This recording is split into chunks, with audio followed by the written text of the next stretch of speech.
Now at Adobe Premiere Elements, you might be wondering how was I able to pull off this motion tracking, where I'll be able to move a specific object relative to the background object.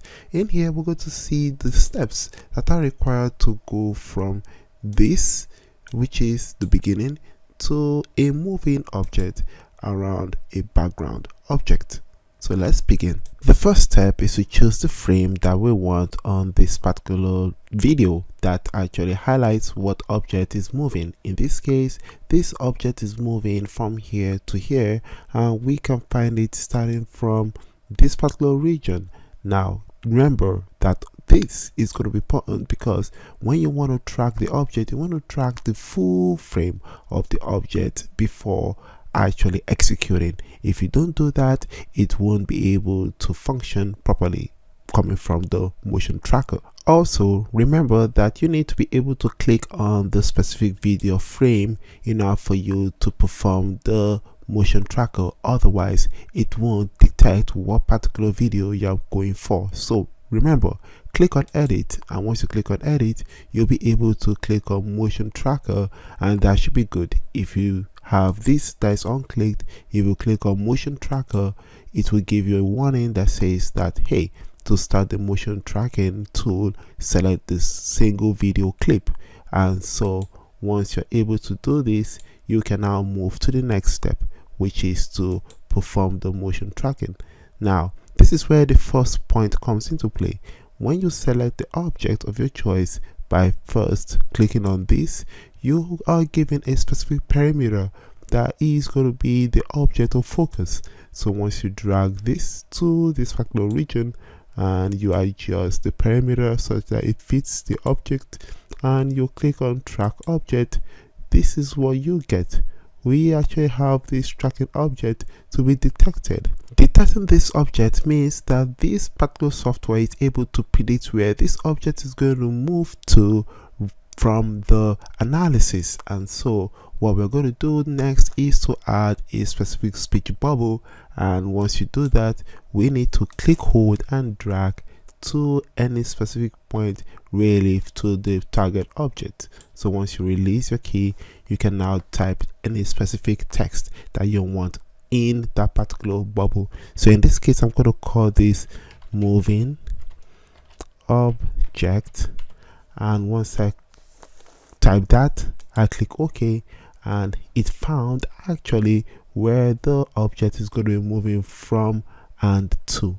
And so this is what this is going to look like when you are done or you hit enter. After you hit play, you notice that this actually shows the path that the object is going to be moving relative to the background object, and this is shown in the particular timeline as it goes from the beginning to the end of that frame. So once you click, hold and drag the needle, you can see what you want, and this is really fantastic because it shows the time stretch as you see the little dots on this particular frame actually disappearing. And this is pretty cool to see when it comes to motion tracking. Now let's hit play and see what the result is.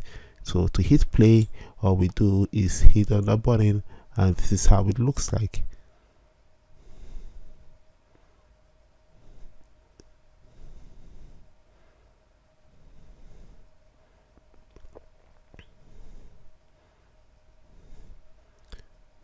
That is cool. Remember that when the motion tracking is on and you are trying to, let's say, clip or slice a specific video clip or any of the clips here, it is inactive, as you can see here.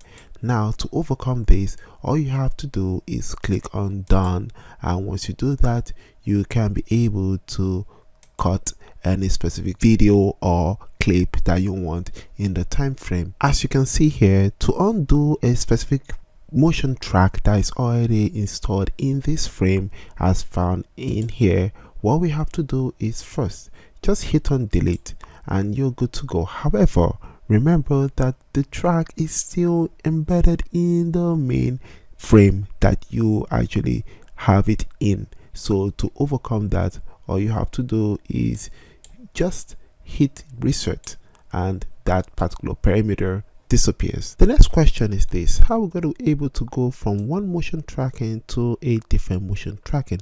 The solution to this particular question was really fascinating while I was exploring this particular software.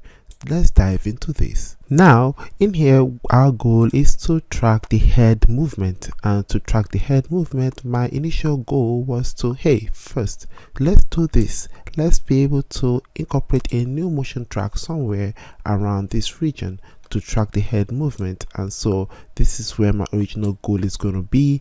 And to do this, remember, all you have to do is click on edit, and then don't forget to highlight the specific video clip that you want, click on motion tracking, and then select the object that you want to track in terms of, in this case, the head movement.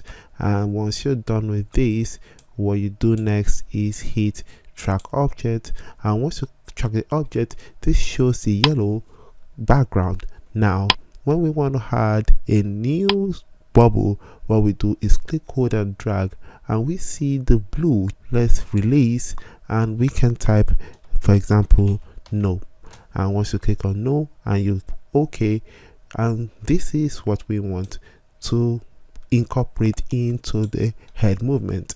And so once this is done, we can see this little short clip that appears right here. So once we hit on play, or we just see where this is going, it actually follows it slightly, which is fascinating to see. It doesn't actually give you the full motion of it. Now let's see how we can make this or adjust this in such a way that it can be as effective as possible. To get the full version, what we have to do is first, let's delete this and see what the next outcome is going to be. So once we delete this, and for example, we don't want a specific segment of this because we see that it is static around here.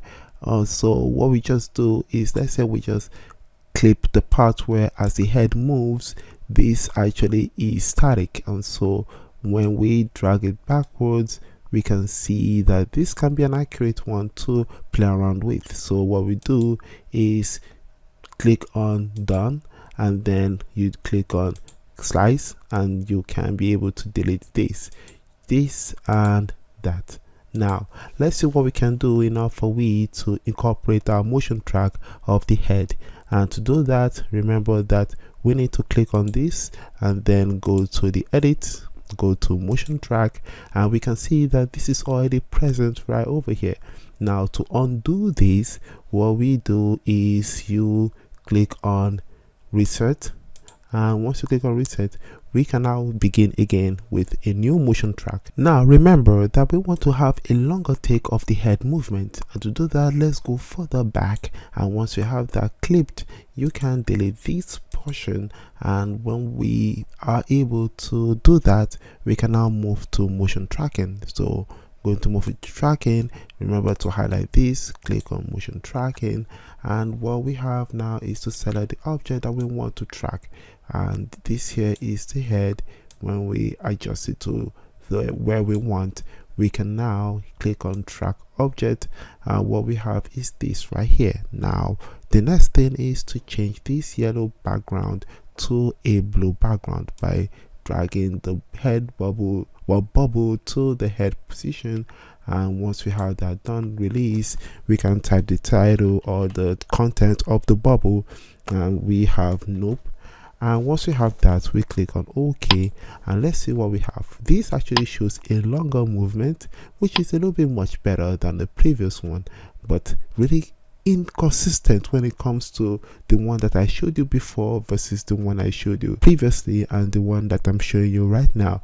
And so once you click on play, this should be able to give us something quite, manageable, and we see the movement, and this is nothing close to the initial one that I showed you on the trial. I tried using the other tracking of, in this case, animated objects, but it seems to be really difficult to play around with that. Maybe if we can incorporate an object, let's see where this is going to change by adding a Rubik's cube. And to do that, let's say we want to track this region right here, and we want to follow the motion of that particular object. And once you do that, let's click on select object. That's if it is going to allow us to do that. Yes, it did. You drag it to this object of focus, track object. Once this is done, we can now change, hopefully change this to blue, and what we have is this as well. So we have this change to loop cube. Let's move this closer. Let's move everything here closer to this, and let's see what that gives us. You can notice this tracker right here, and this looks way more effective than using animated objects. So I would suggest using an object rather than using an animated object in order for you to track or to motion track relative to the background. And once we have this, let's hit play and let's see what the total outcome is going to be. So once you have this, you hit play, it follows the specific object in the background. That's pretty impressive to see this actually make this combination of not one but two different motion tracks that are going to be focusing on the background. So thank you for following me through this. Really appreciate it. Hit a comment down below, let me hear your thought. By that way, I can talk to you soon. Stay smart as always and believe in yourselves.